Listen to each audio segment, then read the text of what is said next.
you wonder, did they just pick bad players, or is development an issue too with this team, with the previous coaching staff? And so I don't know that we're going to get a whole lot of answers in Nick Sirianni's first year with that. But I do think that a lot of the blame falls on Howie Roseman. You can't have this many draft misses. The reason this list is as bleak as it is because they've had a lot of draft misses.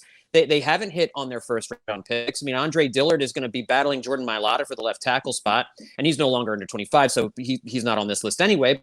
But first round pick you traded up for 2 years ago. He's a guy who should be a no doubt starter right now. Arcega-Whiteside is certainly, I don't think, going to make an impact on this team. He didn't make my list, even though he's still under 25. And then Jalen Reagar, who knows what you're going to get in Jalen Reagar this year? Maybe playing more in the slot this year really helps him. Maybe a new offense really helps him. But I don't know. It's going to be an interesting situation to see whether or not a new coaching staff can bring some more out of these players. And then we might be able to answer the Howie Roseman question a little bit more. But for right now, I think most of the blame, most of the onus falls on Howie Roseman.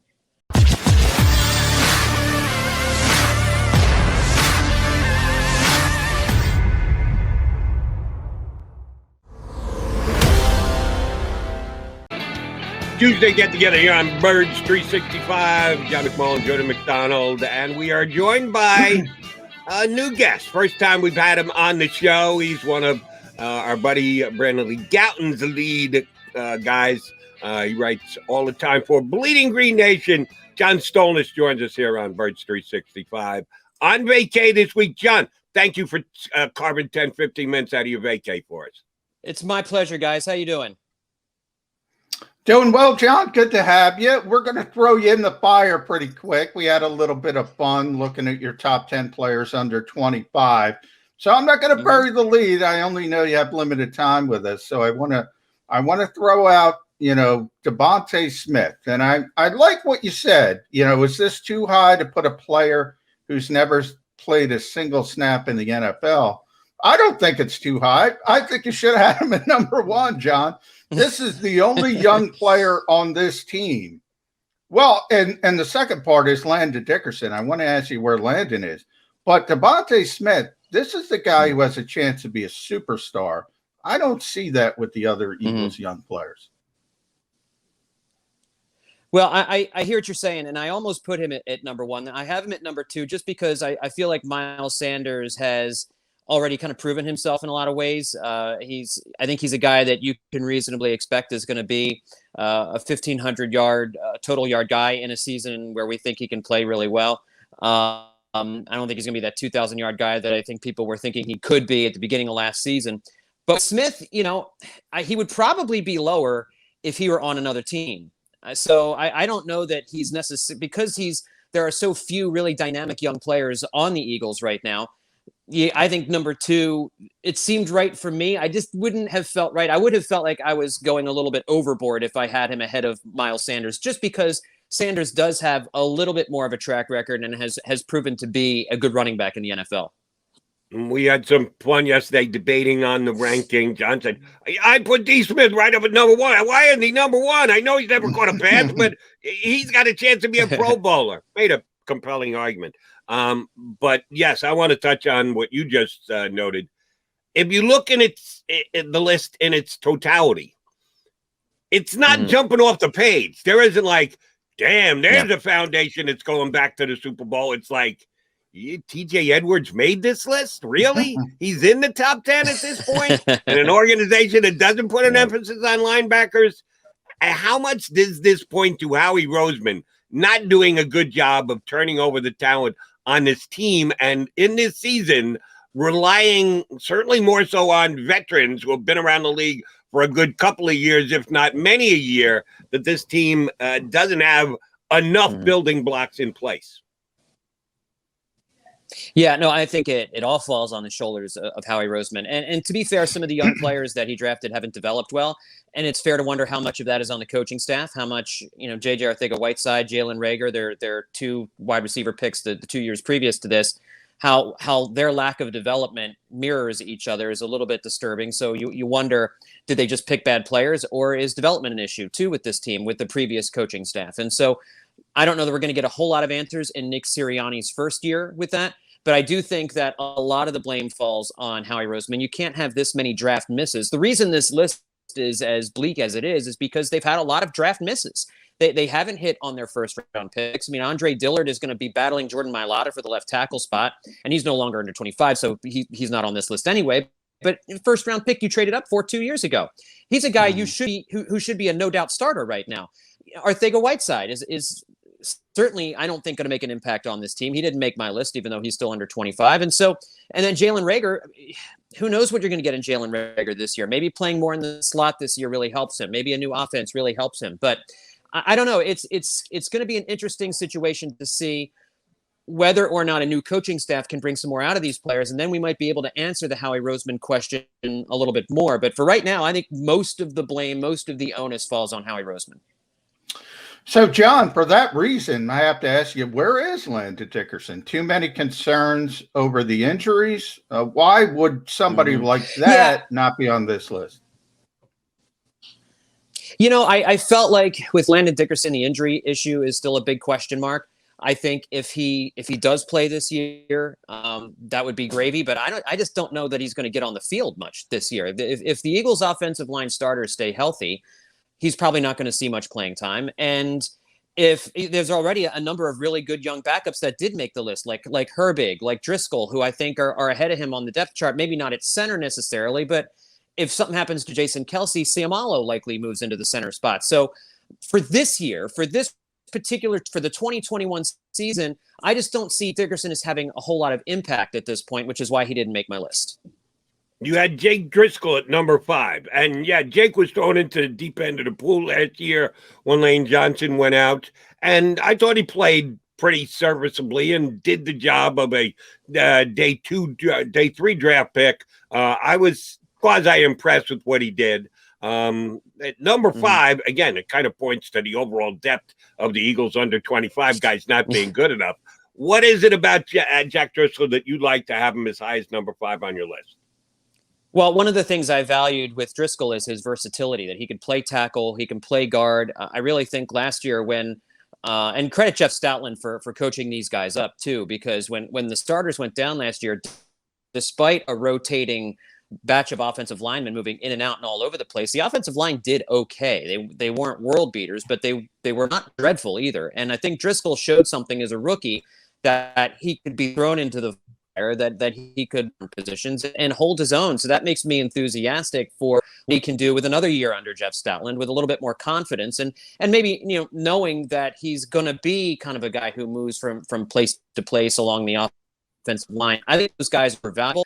And I think he showed that when Lane Johnson finally does move on, when he finally does retire, that I think Driscoll will probably not be as good as Lane, but will be a very good starting right tackle in the NFL. And so, again, because this list is kind of shaky, there's just not a lot of talent there. On most other teams, Driscoll probably is not number 5, but you need good offensive linemen. You need young players in the trenches. So I really valued a good, promising young player who showed something last year. And that's why I had him up at 5 on this list.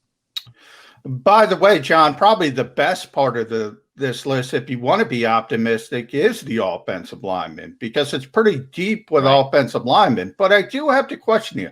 You talked about versatility. Nate Herbig was tremendously versatile last year in the interior, able to move back from right guard, left guard, play at a pretty high level. I think Pro Football Focus had him 13th overall in the league. And then we know Jordan Mailata is a Philly favorite. The fans probably a little bit higher on him than they should be, I think is fair to say. But why Jack Driscoll ahead of Nate Herbig and Jordan Mailata?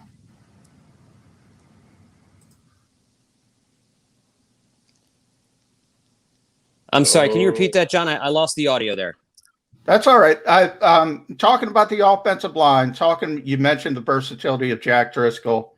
Nate Herbig was also tremendously versatile, played a little bit more, probably played a little bit more successfully than Jack Driscoll. Then Jordan Mailata obviously turned into the starting left tackle. A lot of people think he's going to be a top-tier player moving forward.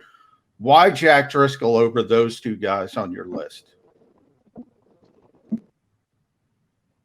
Well, we might have lost John. At least video-wise, we lost John. And I knew that question was coming because you quoted the rankings of Pro Football Focus yesterday. There we go. We got John back. Give it one more try there, Johnny Mac. See if you can get your question in for John. John, did you get any of that? The offensive line question? I don't think John has a Xander. So push him back and we'll see if we can get him. It's vacation. Everybody's on vacation, Jody. You know how many people I've contacted this week that is on vacation? If you're a football writer, right, and John writes about different things as well, but you're on vacation. This is your 2-week period to get some kind of vacation in. And more power to the people, because you're going to go 8 straight months thereafter. That's the length of the season. It does go pretty long. All right, we're going to take one more shot with you here, John. Hopefully the Wi-Fi hangs in for another couple of minutes. Johnny Mac asked you, Nate Herbig is compared to Jack Driscoll. Why did you have Herbig ahead when, at least statistically, as per some metrics, he actually had a better year than Driscoll? What was it that you didn't like as much about Herbig as you did about Driscoll? No. Yeah, I'm sorry about that, guys. But yeah, the reason I had Driscoll a little bit. The reason I had Driscoll a little bit higher than Herbig is because I felt like Driscoll's versatility on the line was maybe a little bit more valuable than Nate. And I thought that Driscoll was maybe a little bit more of a better pass blocker than Herbig was. Herbig, I think, very stout in the run game, but Driscoll a little ahead of him in the passing game. And because this is a pass-heavy league, I had, I mean, it's close. It's a horse race between these two guys, and if you wanted to flip them, you could flip them, and I wouldn't argue with you. But for those reasons, I had Driscoll a little bit ahead of him. I just thought Driscoll, again, 2 years older than Herbig too, just has a little bit more polish to him. But PFF certainly, their grading system on offensive linemen is pretty good. So if you flip them, again, I'm not gonna die on that hill. John, I think the most underrated player probably on your list to me is Josh Sweat. I think you had him number 4. Now there's some issues. I don't know if Josh can ever be a, 80% snap a guy game because of the knee issues that date back to high school. The Eagles have been very careful with him as far as putting him on a pitch count. But, man, he's pretty effective. I think if there's one guy on this list that maybe people don't realize is a really good player, to me, that might be Josh Sweat. Agree with that sentiment? Yeah, he's really flown under the radar. And I think, people have been turned off by Derek Barnett. I think maybe some of the lack of production from Derek Barnett has kind of colored how we feel about Josh Sweat. Because, we're used to dominant defensive edge rushers. I mean, over the years, the Eagles have had so many good edge rushers, Brandon Graham, Hugh Douglas, the Reggie White, Clyde Simmons days, and lots of guys in between. Josh Sweat doesn't ever really take over a game. I think that's part of it. Like, you never remember Josh Sweat going crazy in a single game, but he's been just so steadily improving year by year by year, getting a little bit better year after year after year. And so I think that kind of flies under the radar, and I think that's why he's underrated. He's in a rotation also, so he's not playing 90% of the snaps every week. He's kind of been able to play behind Graham and play behind Barnett and be a number 3 or number 4 guy. And I think now we forget how young he is because it does feel like he's been around a little bit, but he's 3rd on the team in sacks last year, which this is not a team that had a ton of players with big sack numbers, but 6 sacks for a kid who is playing in a rotation is pretty darn good. So I think there's another year of progression for him, and I think he can be a guy who maybe gets to 8 sacks, maybe gets to 9 sacks. He can evolve into a team leader in sacks this season. So I'm high on him. I like players that just keep getting better year by year, and Josh Sweat's been on that trajectory. Agreed. All right, last one for me, John. Hopefully your Wi-Fi hangs in there for 5 more minutes. John and I were having some fun debating Eagles quarterback Jalen Hurts right before you came on, and the way he is being perceived and rated around the league. And I think he's not being given enough credit for what he is capable of doing going into this year. Yes, his completion percentage was bad, but the plays he made with his legs made up for it. Shoot, Lamar Jackson won the MVP a couple of years ago, being a running threat for the Ravens. the one metric that I'm going to hang my hat on all year is I think he's going to be better than Carson Wentz. And that's, to me, what Eagle fans should worry most about. Don't worry about where they took him in the draft. Don't worry about whether they should have taken him in the draft. You had Carson Wentz. Carson Wentz talked his way out of town. You now have Jalen Hurts. Do you have a better quarterback now in Jalen Hurts? Using whatever metrics you want to use, do you think Jalen Hurts will be better this year than Carson Wentz? I feel like the Eagles needed to move on from Carson Wentz, but I don't get the feeling that Jalen Hurts will be better than Carson Wentz this year. And that just might be because Carson's going to a situation that's perfectly suited for him. And he's got more talent around him. He's got a more established coaching staff. And I think Carson's a good year out in Indianapolis. And we just don't know what Jalen Hurts is going to do. We don't know. We don't have any idea if Jalen Reagar is going to take a step forward for him, if how the new offense is going to work. We don't know how stable the offensive line is going to be health-wise. And we don't know much about Jalen himself. We don't know how well he can throw the ball. And I think part of the issue with Hurts this year is I think he has 1 year to prove himself, because you look at what the Eagles have in trade capital for next year. They've got at least 2 first-round picks and possibly a 3rd first-round pick that they're going to use on a quarterback if Jalen Hurts doesn't show them something. If he doesn't show them, I mean, like star quality, I think they use those picks to go out and either draft a quarterback, move up to wherever they want in the draft and get who they want, or to trade for a Deshaun Watson or a Russell Wilson. And I think it puts Hurts in an unenviable position. He's really got to play well.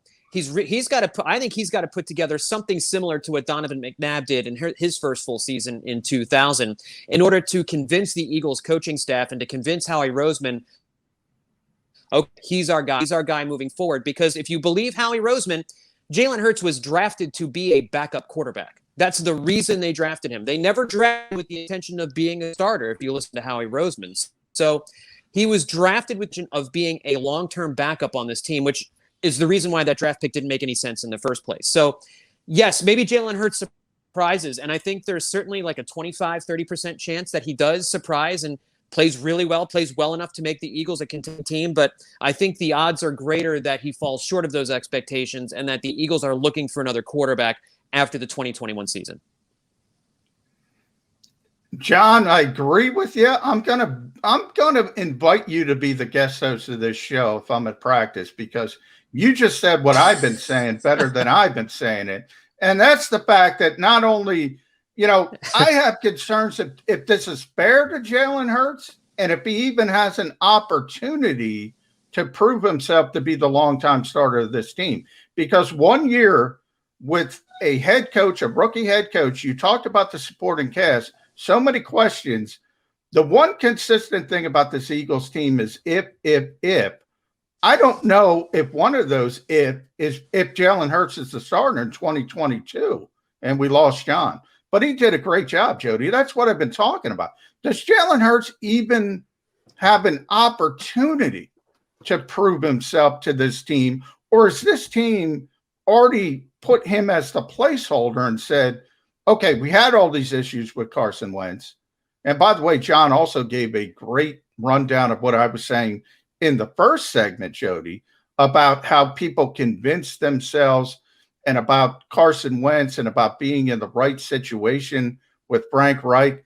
That's what I'm saying with the fans. Dan Orlovsky coaching. He's got a better supporting cast. But I don't think it's fair to Jalen Hurts. He can't prove himself to this organization in 1 year. He can't do it. Since apparently all is right with the world in Indianapolis for Carson Wentz, he's got the perfect situation. He's got the perfect situation. By the way, I'm laughing at that. What is going to be the acceptable production year for Carson Wentz? If he is that talented, 2nd overall pick in the draft, MVP candidate in 2017 before he got on, you got all those things in place, and now, oh, by the way, he's in the perfect situation. Top 5 quarterback? No. Top 10 quarterback? What does Carson Wentz have to achieve? If he's in the perfect situation, and we're being really honest about this, where does Carson Wentz have to rank in the quarterbacks in the league? Because wherever you put it, I'm taking over. I don't think he can do it. I think that the whole perfect situation thing is woefully being overstated now. I have no confidence this guy's going to turn his career around. You're making me argue a point I don't agree. I don't think Carson Wentz is a top 5 quarterback. What I'm saying is people are convincing, and this is why I brought up Ben Simmons. They convince themselves of things. They convince themselves it's the perfect situation. You already know, Jody, a lot of people in this town think Frank Reich is the reason they won the Super Bowl. They convinced themselves of that. So Frank, who, by the way, is an awesome guy, but I mean, yeah, he's not going to be able to turn chicken you-know-what into chicken salad. The problem here, Jody, is this with Carson Wentz. I don't think he's getting back, and I've said this before on the show, I don't think he's getting back to 2017 because of the health issues. I don't think he's the same guy physically. Now, the problem for me is the dip from 2019 to 2020. I thought in 2019, he was settling in, if you want to grade people, I always say is maybe 13, 14. When he had an up season, he could probably get into the top 10, maybe 9, 10. I think that's who Carson Wentz was in 2018, in 2019. Can he get back to that? That to me would be successful for Indianapolis.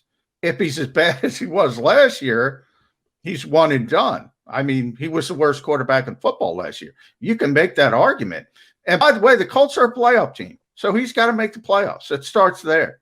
He's got to make the playoffs. They were a playoff team last year. They're expected to be a playoff team this year. I thought it was a toss-up between they and the Tennessee Titans to win that division this year. Jacksonville won't be as big a doormat.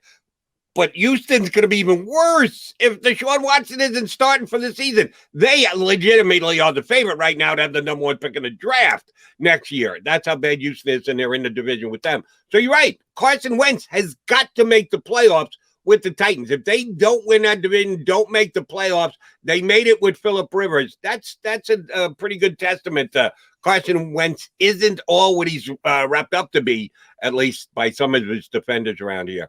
And your point about Frank Reich, and I never interviewed Frank Reich. I don't know Frank Reich. I've just evaluated Frank Reich from afar, but a lot of people I like and trust say he's got a really good offensive mind and he's a good game day play caller and the like. How far back do you have to go to find a Super Bowl winning team where in some people's eyes, an assistant coach deserves more credit than the head coach? How many years? No, let me say it this way.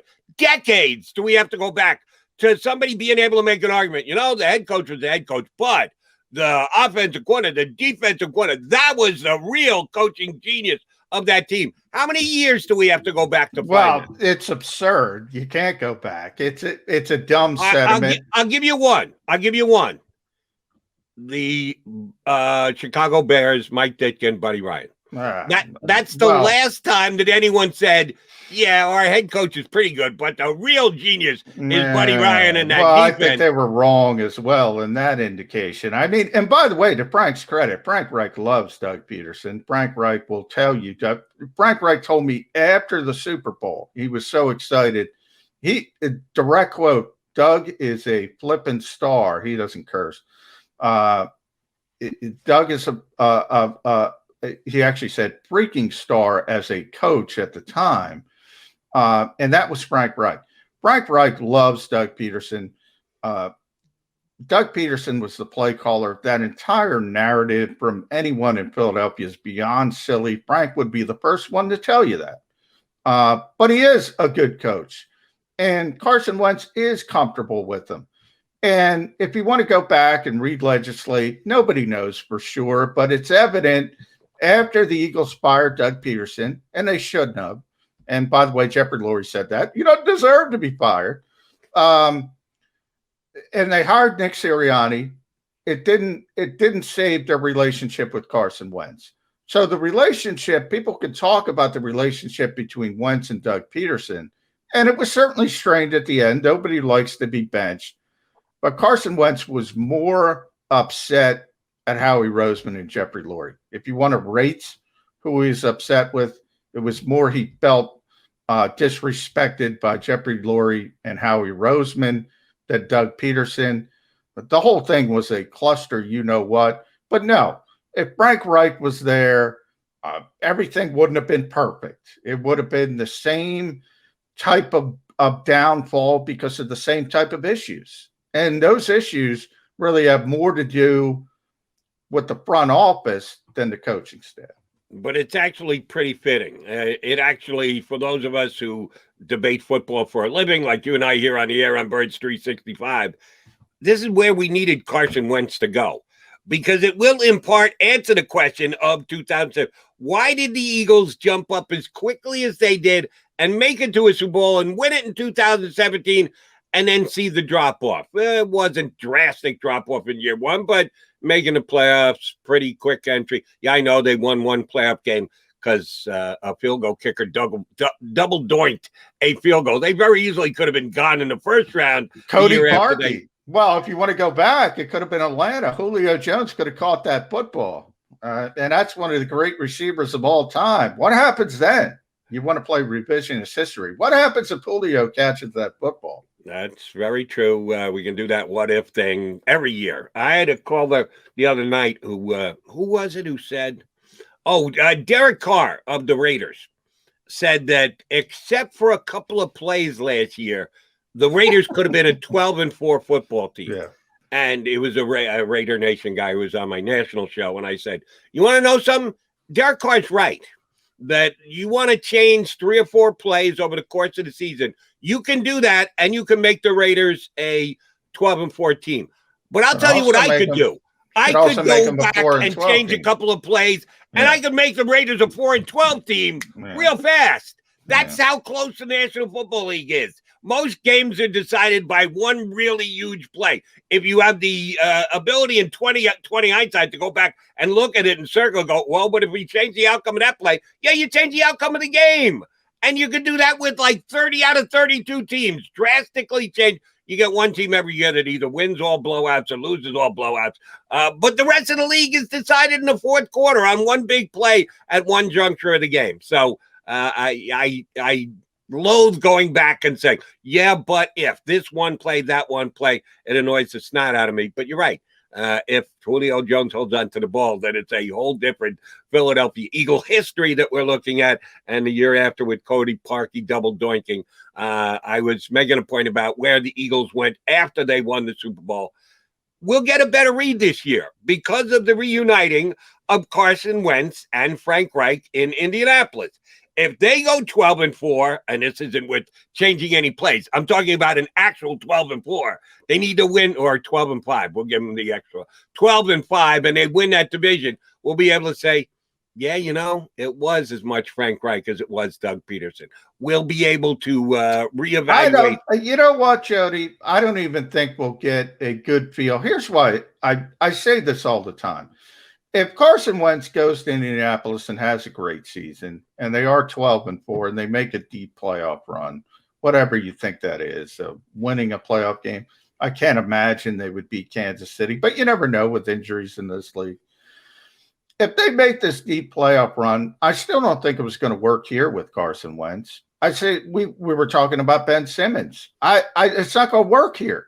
He might go somewhere else and become a star player. I don't care. It's still not going to work here. It doesn't change my opinion. Right. Carson Wentz had run his course in Philadelphia. I know it's going to sting. It's going to hurt if he plays well.